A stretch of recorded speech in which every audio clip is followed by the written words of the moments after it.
Hello നമസ്കാരം.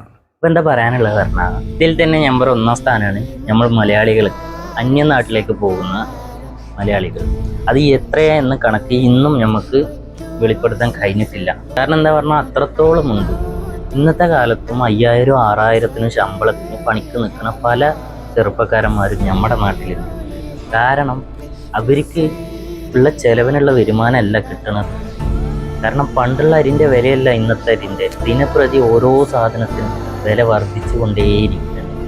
ഓരോ മാസം ചെലവ് ചുരുക്കി അക്കരെ ഇക്കരെ മുട്ടിക്കാൻ ബുദ്ധിമുട്ടുന്ന മലയാളികൾ ഒരുപാടുണ്ട് നമ്മുടെ നാട്ടിൽ. അതുകൊണ്ട് തന്നെ നമ്മൾ ഈ സ്വന്തം നാട്ടിൽ കിടന്ന് കഷ്ടപ്പെട്ട് ബുദ്ധിമുട്ടിനെക്കാട്ടും നല്ലത് അന്യനാട്ടിൽ പോയി കഷ്ടപ്പെട്ട് ബുദ്ധിമുട്ട് 4 കാശ് ഉണ്ടാക്കിയിട്ട് അവിടെ സെറ്റിലായി ജീവിക്കാം. കാരണം നമ്മുടെ നാട്ടിൽ കിട്ടണേക്കാട്ട് 2 ഇരട്ടി അവിടെ അധികം കിട്ടും.